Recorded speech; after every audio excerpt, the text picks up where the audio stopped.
전 세계에서 가장 막강한 권력을 쥐고 최고의 엘리트 교육을 받은 완벽한 정치인을 한 명 상상해 보시죠.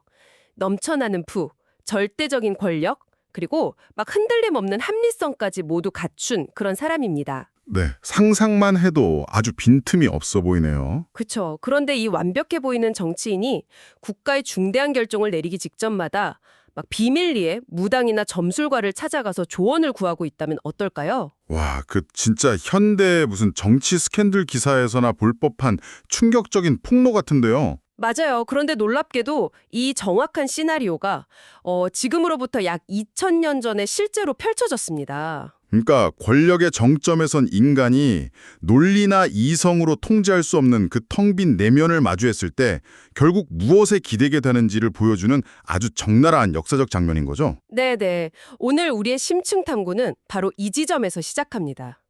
오늘 저희가 분석할 자료는 사도행전 13장 4절에서 12절까지를 다룬 강해 텍스트인데요. 네, 아주 흥미로운 부분입니다.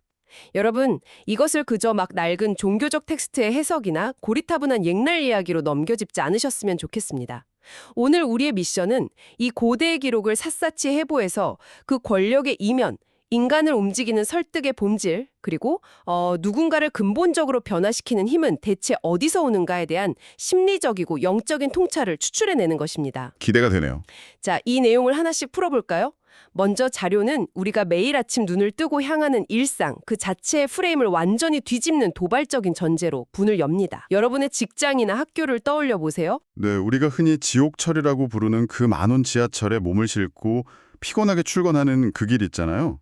텍스트는 그걸 단순히 생계를 위한 쳇바퀴가 아니라 아주 특수한 목적을 띠고 파송된 목적지로 향하는 과정이라고 재정의합니다. 파송이요? 그러니까 내가 원해서 가는 게 아니라 누군가 보냈다는 거네요. 정확합니다.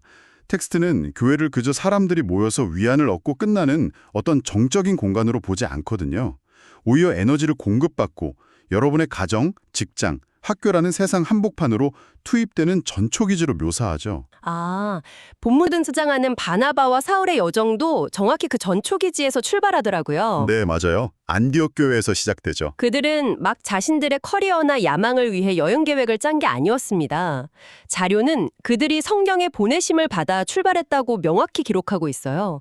누군가에 의해 의도적으로 투입되었다는 거죠. 네, 그렇게 그들은 지중해를 건너 바나바의 고향인 구브로 섬을 지나서 당시 그 지역의 정치, 경제, 문화적 중심지였던 파포스라는 도시에 도착합니다. 여기서 아주 매력적인 부분은 성경이 그 바보라는 도시에서 이 두 사람이 마주친 로마 총독, 서기후 바울을 묘사하는 방식입니다. 아, 그 총독이요? 대단한 권력자잖아요. 맞습니다. 로마 제국이 임명한 최고위급 관리죠.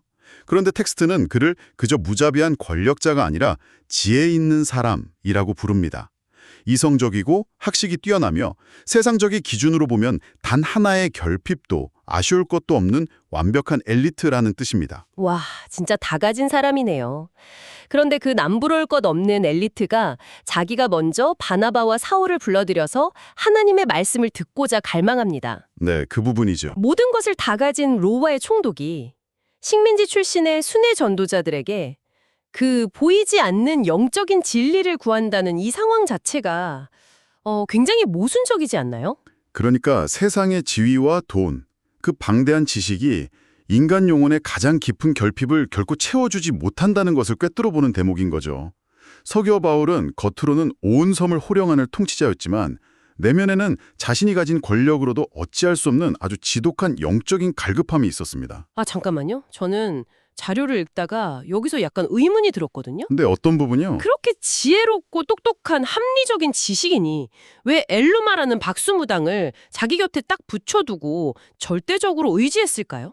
무지한 사람도 아니고 지혜 있는 사람이라면서요. 현대의 관점에서는 진짜 모순처럼 보이죠. 하지만 인간의 심리와 권력의 속성을 파헤쳐보면 사실 아주 자연스러운 수순입니다. 아, 그런가요? 네, 당시 로마 사회에서 권력자들은 중요한 결정을 내릴 때 이런 점술가나 마술사, 그러니까 이른바 영적 능력자들에게 깊이 의존했습니다. 현대 거대 기업 CEO나 정치인들이 수백억 원이 걸린 프로젝트나 선거를 앞두고 철저한 데이터 분석팀을 놔두고 은밀히 유명한 역술인을 찾아가는 것과 정확히 같은 심리입니다. 데이터보다 점쟁이를 믿는 거네요. 정상에 설수록 논리와 이성만으로는 통제할 수 없는 불확실성에 대한 공포가 막 극대화되기 때문입니다. 아, 그렇겠네요. 그러니까 서겨 바울은 겉으로는 로마 황제를 대리하는 최고 권력자였지만 실제 영적이고 심리적인 현실에서는 그 박수무당 엘루마에게 주도권을 완전히 빼앗긴 포로에 불과했다는 뜻이군요. 네, 정확한 표현입니다. 엘루마는 단순히 길거리에서 카드 마술을 하는 사기꾼이 아니었어요. 그는 총독의 두려움과 결핍을 교묘하게 파고들어 막강한 영향력을 행사하는 영적인 권세자였죠. 무서운 사람이네요. 그리고 이 지점이 바로 텍스트가 우리를 이끄는 두 번째 국면입니다. 서기오 바울이 진리를 갈망하고 말씀을 듣고자 하니 이제 바나바와 사울이 세련된 수사학과 논리로 그를 설득해야 할 것 같지 않습니까? 당연하죠. 총독이 당신들의 철학이 무엇인지 들어봅시다 하고 기회를 줬다면 저 같으면 당장 완벽한 프레젠테이션 자료를 꺼내서 막 로마의 다신교보다 기독교가 왜 더 논리적으로 우수한지 지적 토론을 벌였을 겁니다. 다들 그렇게 생각하죠. 하지만 텍스트는 이 상황을 이념의 대립이나 지성인들의 우아한 토론으로 그리지 않습니다. 네, 전혀 아니었죠. 이것을 더 큰 그림과 연결해 보자면 성경이 말하는 구원의 본질이 무엇인지가 명확하게 드러납니다. 자료가 인용하는 골로새서 1장의 표현을 빌리자면 구원은 인간이 스스로 지식을 쌓고 깨달음을 얻어 독립을 쟁취하는 지적인 과정이 아닙니다. 그럼 뭐죠? 인간을 꽉 붙잡고 있는 흑암의 권세로부터 강권적으로 건져내는 구출의 과정입니다. 여기서 흑암의 권세란 단순히 막 전설의 고향 같은 귀신 이야기가 아니고요. 두려움, 에고, 누군가를 조종하려는 조작 등 인간을 내면에서부터 노예로 만드는 눈에 보이지 않는 억압 시스템 전체를 의미합니다. 와, 여기서 정말 흥미로운 점이 나오는데요. 네, 우리는 흔히 전도나 누군가의 마음을 돌리는 설득 과정을 막 카페에 마주 앉아 부드럽게 커피를 마시며 대화로 풀어가는 과정쯤으로 생각하잖아요. 보통 그렇게 생각하죠. 그런데 이 자료는 그 상황을 마치 무장한 테러리스트에게 인질로 잡혀있는 사람을 구출해내는 아주 치열하고 물리적인 구출 작전으로 묘사하고 있어요. 맞습니다. 예수님이 이 땅에 오셔서 병자를 고치시고 귀신을 쫓아내신 것도 단순히 초능력을 과시하기 위함이 아니었거든요. 인간의 영혼과 육체를 얽매고 있는 사망의 권세를 깨트리기 위한 타격이었죠. 아, 타격이요? 지금 엘루마를 보세요. 총독이 진리를 듣지 못하도록 적극적으로 방해하고 있습니다. 자신의 권력 기반인 총독을 잃지 않기 위해 필사적으로 영적인 바리케이드를 치고 있는 상황이에요. 그런데 저는 여기서 약간의 반론을 제기하고 싶습니다. 오, 어떤 반론이죠? 자료를 보면 이런 영적 전쟁터에서 인간의 논리나 지식으로 무장하는 것을 두고 마치 총알이 빗발치는 전장의 플라스틱 장난감 칼을 들고 뛰어드는 것에 비유하는 뉘앙스가 있더라고요. 네, 그런 맥락이 있죠. 하지만 우리가 현실 세계, 특히 직장이나 사회에서 누군가에게 선한 영향력을 미치려면 합리적인 논리와 지식은 필수 아닌가요? 지식을 장난감 칼 취급하는 건 너무 위험한 비약 아닙니까? 그 부분 오해하기 쉬운데 지식과 논리 자체가 아예 무가치하다는 뜻이 결코 아닙니다. 일상적인 업무나 물류, 제도를 개선할 때는 당연히 철저한 논리가 필요하죠. 그렇죠. 하지만 지금 텍스트가 다루고 있는 것은 인간의 가장 깊은 본질을 변화시키는 일입니다. 사람의 영혼을 억누르고 있는 뿌리 깊은 두려움이나 엘로마처럼 악의적으로 사람을 조종하는 그 흑암의 시스템을 깨트릴 때 인간의 얄팍한 논리적 설득은 아무런 힘을 발휘하지 못한다는 한계를 지적하는 겁니다. 아, 그런 의미군요. 사도 바울이 훗날 고린도전서 2장에서 내가 예수 그리스도와 십자가에 못 박히신 것 외에는 아무것도 알지 않기로 작정했다고 한 이유가 여기 있습니다. 당대 최고의 지성인이었던 바울이 왜 이성적 설득을 포기했을까요? 본질적인 한계를 느꼈기 때문이겠죠. 맞습니다. 영적인 억압이라는 근본 문제 앞에서는 자신의 지식이 장난감 칼에 불과하다는 현실을 철저히 깨달았기 때문입니다. 아, 그러니까 논리로는 사람을 잠시 굴복시킬 수는 있어도 그 내면의 어둠을 걷어내고 영혼을 해방시킬 수는 없다는 의미군요. 그렇다면 그 장난감 칼을 버리고 들어야 할 진짜 무기는 대체 무엇입니까? 자료는 그 답을 한 사람의 극적인 이름 변화와 그에 수반되는 뼈아픈 비워냄에서 찾으며 이야기를 다음 단계로 진전시키더라고요. 맞아요. 사도행전 13장 9절에서 아주 상징적인 장면이 등장합니다. 지금까지 줄곧 사울이라고 불리던 사람이 이 가장 치열한 충돌의 순간에 비로소 바울이라는 이름으로 불리기 시작하거든요. 사울은 큰 자라는 뜻이고 바울은 작은 자라는 뜻을 가지고 있죠. 네, 단순히 유대식 이름에서 로마식 이름으로 바꿨다는 표면적 의미를 넘어서는 대목입니다. 영적 전쟁의 한복판에서 자신이 가진 지식, 배경, 훌륭한 언변이라는 무기를 모두 내려놓고 스스로를 가장 작은 자로 낮추는 패러다임의 전환인 거죠. 와, 작은 자로 낮춘다. 이는 우리에게 아주 중요한 질문을 던집니다. 진정한 힘은 과연 어떻게 작동하는가? 인간이 스스로 사울, 즉 큰 자가 되어서 내 힘과 논리로 상황을 통제하려 할 때 영적인 세계에서는 아무 일도 일어나지 않아요. 왜 안 일어나는 걸까요? 내 에고가 꽉 차 있어서 성령이 개입하실 틈이 없기 때문이죠. 하지만 나 자신을 철저히 작게 만들고 비워낼 때 비로소 성령께서 그 빈 공간을 장악하시고 일하시기 시작합니다. 그렇게 철저히 작아진 바울이 성령으로 충만해져서 엘루마를 향해 시선을 고정합니다. 자료에 따르면 이때 사용된 헬라어 단어가 아테니조라고 하더라고요. 네, 아테니죠. 사도행전 3장에서 베드로와 요한이 날 때부터 걷지 못하던 사람을 바라볼 때 썼던 바로 그 꿰뚫어 보는 시선 말이죠. 맞습니다. 아테니조의 핵심은 표면적인 껍데기를 지나쳐 그 이면의 영적인 현실을 직시하는 데 있습니다. 바울은 엘루마를 볼 때 총독을 주모르는 무서운 권력자나 화려한 마술사로 보지 않았습니다. 그럼 어떻게 봤을까요? 그 안에 도사리고 있는 어둠의 본질, 그리고 흑암의 권세 그 자체를 꿰뚫어 본 것이죠. 동시에 서기오 바울을 볼 때도 로마 총독이라는 거대한 타이틀에 압도되지 않고 그저 영적으로 묶여있는 불쌍한 포로의 상태를 보았습니다. 이 시선의 전환이야말로 비워냄이 가져오는 가장 큰 능력입니다. 그렇다면 이 모든 것이 도대체 무슨 의미일까요? 우리는 이 치열한 현대사회에서 살아남기 위해 끊임없이 스펙을 쌓고 인맥을 넓히고 막 나를 포장하는 퍼스널 브랜딩에 목숨을 걸잖아요. 그렇죠. 다들 자기를 어필하려고 하죠. 내가 얼마나 크고 강한 사람인지 증명해야만 세상을 변화시키고 누군가를 설득할 수 있다고 배웁니다. 그런데 이 텍스트는 완전 정반대의 메커니즘을 제시하고 있네요.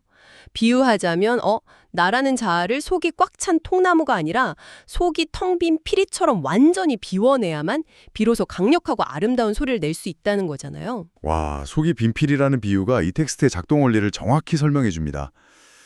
내가 내 논리로 누군가를 이겨먹으려 드는 건 진짜 통나무로 사람을 때리는 것과 같아요. 상처만 남고 변화는 없죠. 아프기만 하겠네요. 하지만 나를 텅 빈 피리처럼 비울 때 그 안으로 성령의 호흡이 불어들어와 흑암의 시스템을 산산조각 내는 영적인 파동을 만들어냅니다. 바울이 엘루마의 눈을 멀게 할 때도 마찬가지였어요. 자료는 바울이 개인적인 초능력을 쓴 것이 아니라 주의 손이 내 위에 있으니라고 명확히 선언했다고 짚어줍니다. 철저히 도구로 쓰인 거군요. 네, 바울은 텅 빈 통로였고 흑암을 타격한 주체는 성령님이셨습니다. 그런데 이 대목에서 자료는 현대인들의 심지어 종교인들의 뼈들따리는 날카로운 지적을 던집니다. 네, 아주 날카롭죠. 우리는 입으로는 막 하나님을 위한다고 하면서도 속으로는 늘 저에게 엘루마를 단번에 쓰러뜨릴 돈과 권력, 세속적인 성공을 주십시오. 제가 훌륭하고 큰 사람이 되어서 선한 영향력을 끼치겠습니다. 이렇게 기도하지 않습니까? 내가 먼저 성공해서 큰 자, 그러니까 사울이 되겠다는 강박 말입니다. 맞아요. 텍스트는 바로 그 지점을 현대의 기복신앙이자 교만이라고 비판합니다. 누군가가 입으로는 이 모든 것이 다 은혜입니다 라고 겸손을 떨면서도 내심 자신의 스펙과 성취를 자랑스러워하며 그것으로 남을 통제하려 든다면 그는 여전히 사울의 자리에 있는 겁니다. 껍데기만 바울인 거네요. 네, 자료가 제시하는 궁극적인 모델은 기적을 일으키며 군림하는 영웅이 아닙니다. 자기를 철저히 비워 종의 형체를 가지시고 십자가에 죽기까지 복종하신 빌립보서 2장의 예수 그리스도입니다. 그 철저한 무력함과 작아짐 속에서 사망 권세를 이기는 진짜 부활의 능력이 폭발했다는 것이 바로 이 텍스트를 관통하는 핵심 논리입니다. 그렇게 바울이 자아를 철저히 비워낸 텅 빈 피레가 되자 마침내 흑암의 방해물이었던 엘루마가 시력을 잃고 쓰러집니다. 그가 구축해놓은 공포와 조작의 시스템이 붕괴된 거죠.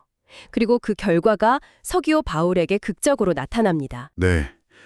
영적으로 짚은 어둠 속에 갇혀있던 총독 서기오 바울의 눈이 마침내 열리고 그가 하나님의 말씀을 믿게 되죠. 이것이 바로 성경이 말하는 복음의 결과, 즉 참된 자유입니다. 진정한 해방이 일어났네요. 지성으로도 권력으로도 풀지 못했던 내면의 포승줄이 한 사람이 스스로를 철저히 작은 자로 비워냈을 때 탁 끊어진 것입니다. 여러분, 이제 이 심층 탐구의 결론을 이 방송을 듣고 계신 여러분의 내일 아침, 여러분의 현실로 한번 당겨와 보겠습니다. 이 고대의 사건이 도대체 월요일 출근길이나 등굣길에 나서는 우리와 무슨 상관이 있을까요? 자료는 현대 바울이 무슨 수만 명 앞에서 스포트라이트를 받으며 설교하는 유명 스피커가 아니라고 말합니다. 그럼 누구죠? 이름도 없이 빛도 없이 각자의 치열한 삶의 현장으로 파송받아 매일 묵묵히 자기 십자가를 지고 출근하는 여러분, 바로 여러분이 오늘날의 바울입니다. 맞습니다. 내일 아침 회의실 문을 열고 들어갔을 때 평소처럼 위압적이고 빈틈없이 완벽해 보이는 직장 상사나 거래처 임원을 만난다고 상상해 보세요. 상상만 해도 숨이 막히네요. 아마 그동안은 그들의 화려한 직급과 날카로운 논리 앞에서 주눅이 들었거나 아니면 속으로 막 칼을 갈며 논리로 이겨보려고 애를 썼을 겁니다. 하지만 오늘 여러분이 장착한 그 아테니조의 시선은 그 상황을 완전히 다르게 보게 만듭니다. 그 완벽해 보이는 명품 정장과 탁탁한 표정 너머에 있는 두려움, 에고의 억압, 즉 영적인 연약함을 꿰뚫어 보게 되는 것이죠. 아, 겉모습에 속지 않는 거군요. 네.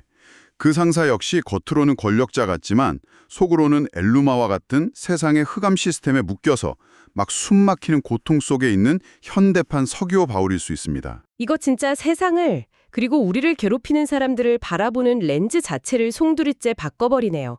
그들을 지식이나 실적으로 억누르고 어떻게든 내 논리로 박살내야 할 경쟁자가 아니라 진심으로 불쌍히 여겨서 구출해내야 할 포로로 보게 되는 거니까요. 완전히 시각이 뒤집히죠. 내가 그들을 논리로 이기려 드는 대신 내 안에서 나 스스로 질그릇처럼 철저히 깨어지고 작아지기를 선택할 때 비로소 내 안에 성령께서 그들을 얽매고 있는 어둠을 향해 영적 전투를 수행하신다는 이 메커니즘은 정말이지 압도적입니다. 우리가 우리의 한계를 철저히 인정하고 내 안에 사울을 버릴 때 비로소 타인을 구원하는 진정한 구출 작전이 시작될 수 있다는 이 역설. 이것은 무조건 위로 올라가야 하고 더 커져야만 한다고 부추기는 이 한대 사회의 끝없는 강박증에 아주 묵직하고 근본적인 해독제를 제시해 줍니다. 오늘 탐구를 마치면서 여러분 스스로 일상에서 깊이 곱씹어 보시기를 바라며 한 가지 도발적인 질문을 던지려 합니다.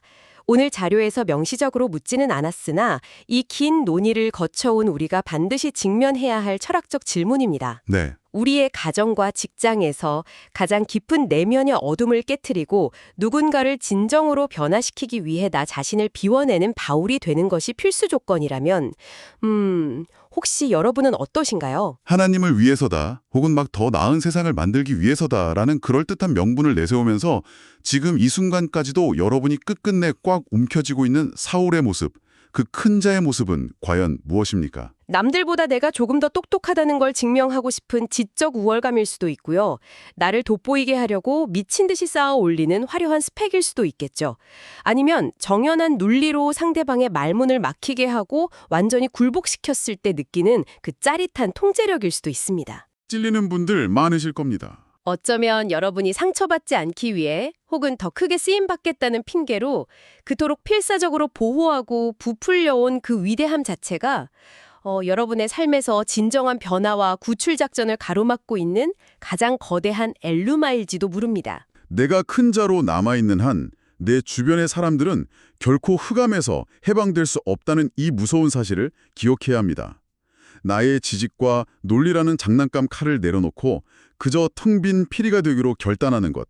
그것이 바로 가장 위대한 변화의 시작입니다. 내일 아침 여러분이 파송받은 그 일상의 영적 전쟁터로 다시 발을 내디딜 때 오늘 우리가 나눈 이 질문들이 여러분의 시선과 발걸음을 완전히 새롭게 세팅하는 이정표가 되기를 바랍니다.